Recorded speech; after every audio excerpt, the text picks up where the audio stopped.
یو اعلان شوی دی چې مشهور مبلغ اسلام ډاکټر ذاکر نایک پاکستان ته روان دی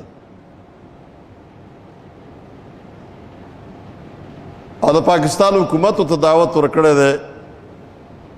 نو دا بیله خبر ده چې د حکومت ارادې څه دي او څه دي، لیکن هر څه چې دي یو مبلغ اسلام چې راځي دومره یو لوی سړی، یو عظیم مبلغ، په حقیقي معنو کې مبلغ په دې دی د اسلام د تبلیغ چې څومره کارونه روان دي، نو په دې کې د دې یو سړي خدمات دومره ډیر دي چې تر اوسه پورې په زرګونو نه په لکونو غیر مسلم هندوان، سیکان، کرسچنز چې څومره دي د ده په لاس باندې هغې اسلام قبول کړی دی.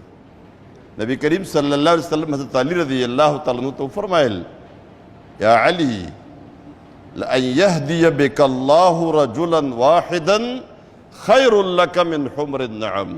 علی کستا په ذریعه باندې الله تعالی یو انسان ته هدایت وکړو که نه، یو انسان اسلام ته راغی، نو ستا دپاره د سرو اوښانو نه زیاته بهتره ده.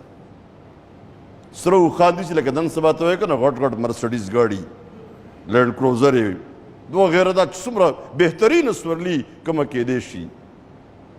یعنې د دنیا او د مافیها چې څه دي د هغې نه تا دپاره بهتره ده چې یو کس ته ستا په لاس باندې هدایت وشي. ډاکټر ذاکر نایک په لاس باندې الله تعالی په لکونو انسانان اسلام ته راوستي دي. زموږ مخکې د کرسچن سره چې هغه په قرآن باندې بېشماره اعتراضات کړي، دا نقص دی پکې، دا دی کتاب یې چاپ کو او په ټوله دنیا کې یو کلبلي بچاو شو بالکل، چې دا خو واقعي لویه مسله دلایلو سره ډاکټر ذاکر نایک راوغوښتو، مناظره یې ورسره کړې ده، داسې ځغلولی دی چې نام و نشان د هغه ورک شوی دی. د اسلام وکیل دی، وکالت د اسلام. او چې کوم ځای کې هندو تیار شوی که نه مناظرې ته بحث ده، مدلل بحث کوي، الله هغه یو فن، یو علم، یو پوهه د دین ورکړه.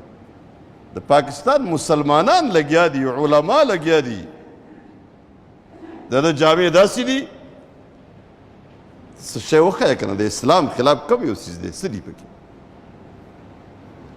په دې ټوله دنیا کې چې کوم لباس خلک اغوندي، نو لباس خو چې ساتر لباس دی، ښه دا ده چې سړی داسې لباس واغوندي چې د رسول الله صلی الله علیه وسلم لباس ته څومره نږدې کېږي، نو ښه ده. لیکن هغه طرف نه خو څه پابندي نشته، ساتر لباس واغونده چې بدن دې پټ کي په صحیح طریقه باندې، څه چې شرایط دي د هغه پوره شي، د ستر نو به جایز دي که نه. او د هر علاقې خپل ځان له یو لباس دی چې خلک هغه اغوندي. البته که د انګریزانو نه د غیر مسلمو نه د مرعوبیت په وجه یي، هغه د ستا او زما لباس چې دې امریکې ته ځو نو بل شان واغوندو، چې دلته راځو بیا هم واپس بل شان اغوستی. کم څوک چې په جازونو کې خپل لباس بدلی، چې هلته کوزیږو چې بل شان ښکاره شو، او ویښتو له سور رنګ هم تورو له ورکوي چې د انګریزانو په شان ښکاره شي، او په سترګو کې شنه شنه لینز راغلي، هغه لګوي چې سترګې یې پیرنګې ښکاره شوه، نو په هغه تنقید وکړه چې غلط کوي. دې خبرو امت پاتې نه کړو، امت پاتې نه کړو. موږ ټول د ډاکټر ذاکر نایک راتلو ته په ښه نظر ګورو، استقبال یې کوو، خوشحاله یو ورته.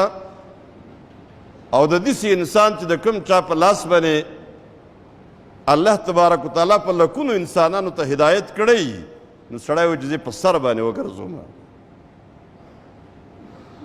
او خپې وله ښکل کړمه.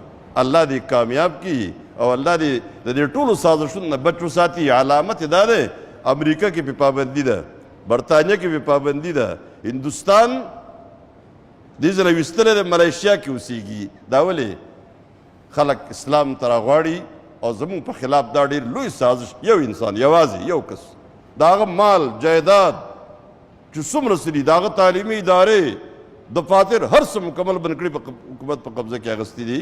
د داسې انسان چې ته قدر نه کې، تا کې به څه چلي بیا. لا اله الا الله، لا اله